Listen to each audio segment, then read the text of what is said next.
Jeepers! I just wanted to recap on Run for Kids. Look, I shouldn't be disappointed. I should be quite happy with how I've done, and I'm happy. I guess what I am disappointed in is just probably a bit in just the preparation myself, and just some of the challenges that I faced across the actual run itself. Now, it was a bit of a tough run. For some reason, it was tougher than normal, and looking back, I wanted to kind of just think about, well, you know, what are some of the elements that were at play? What are potentially some of the reasons of why I felt the way I did feel through the run? But let's just quickly go through it. Yeah, so as most of you would know, I was aiming for a sub 120. I got around a 120, a 122. So just short of that. I did beat my previous time for this course, though. I did meet the previous time for this course that I'd done, so I'm pretty happy with that still. Can't really complain there. But I guess what I was disappointed with was just my performance on the track itself, out on the course. Look, I was pretty consistent with my splits.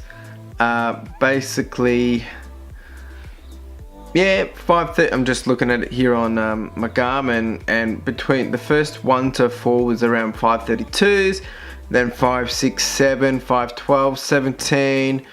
Then I move up to the 5:31, 5:36, 5:13, 5:50 out on 10. Now, I think all things started to get a little bit intense around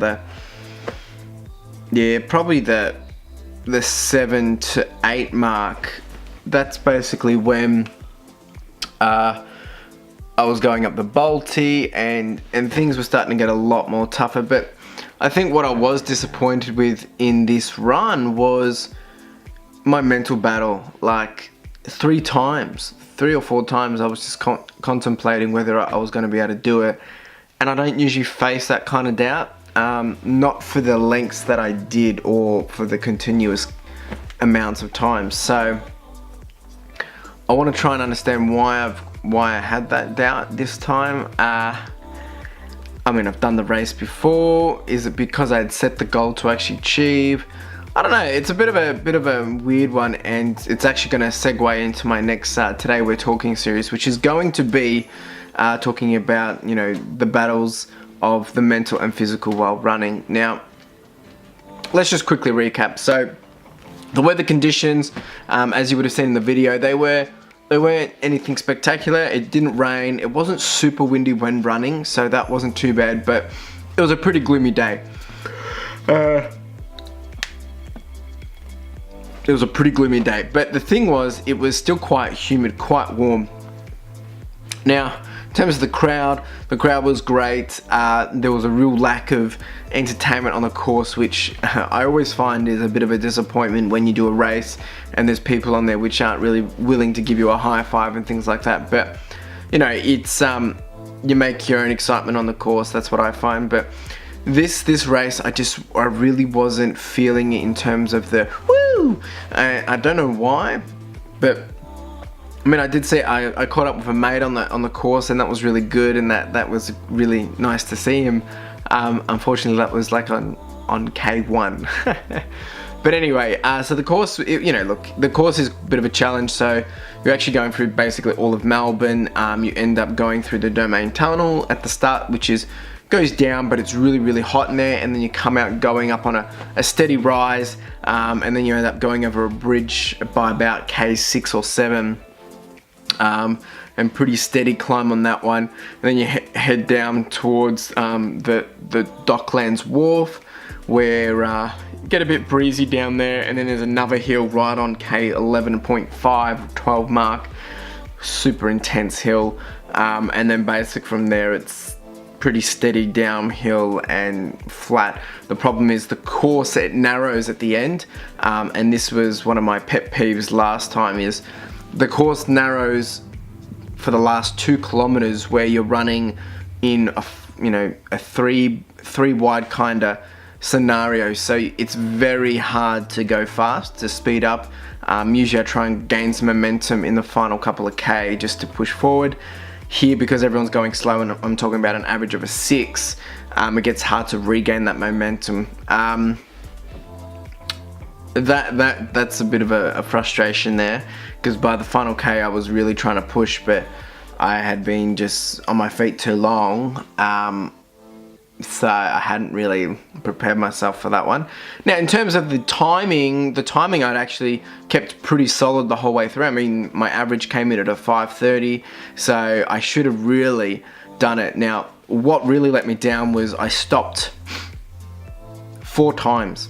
I walked through the drink breaks, probably 3 of them, and I stopped outside of a drink break for about, probably just 50 meters or so. But I've never done that.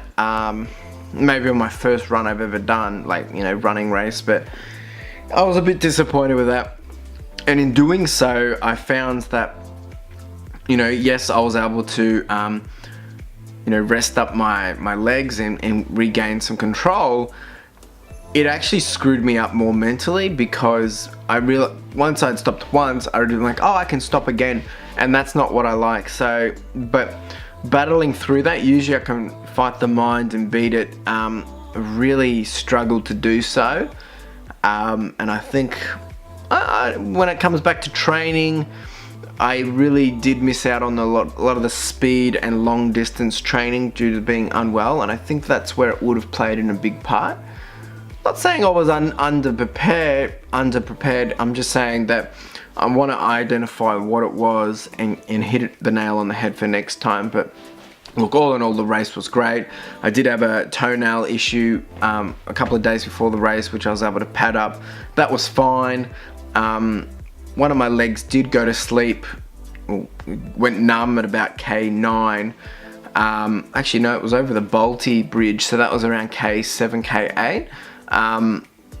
That was a killer, because that forced me to stop at the drink break. Yeah, I wanted to do that because I wanted to regain the, I guess, the movement in my foot. And then from there, that's when I started to lose my confidence. Look, once again, I said the race, I still finished quite strong, quite happy with the result, but disappointed with just the overall track performance for the day. You know, after finishing the race and having lots of food and spending time with friends and family, it's great, it's good, but to me, because I set the goal, I'm so frustrated that I didn't achieve it. Just means I'm gonna have to do it next time. Yeah, what can I say? Thanks for all those. Everyone's obviously said that it's great achievement, great work, good job. Yes, pat on the back, thank you. I'll be back. I want to beat that 15K, and of course my goal for this year is to actually do a half marathon, if not 2. That one will be different, and you know, I won't be setting a specific time limit, well, as pushy as this time limit, but anyway, it's done and done. A funny thing that I heard on the train the other day was someone said, it is what it is, and it's not what it's not. So what is it then? It just is. Anyway, just something funny. It was a bit weird trying to figure that one out. So look, I'll be back, run with the kids. 2018 was great anyway, good experience. I'm not feeling too sore at the moment. I've already done a bit of a stretch and roll, foam roll, so I'll do another one later, and obviously for the rest of the week I'll just be taking it easy. But keen to get back out there on the trails, keen to get back out there running. I will be back sooner than later, and I'll start thinking about my half marathon. Anyway, that's it. Thanks once again. Make sure you like, subscribe, comment, do the whole shebang, and hustle. Did I mention there was more than 20,000 people out there today? Not kidding. That's a lot of people. And over $1.4 million was raised, so good job, folks. Ooh.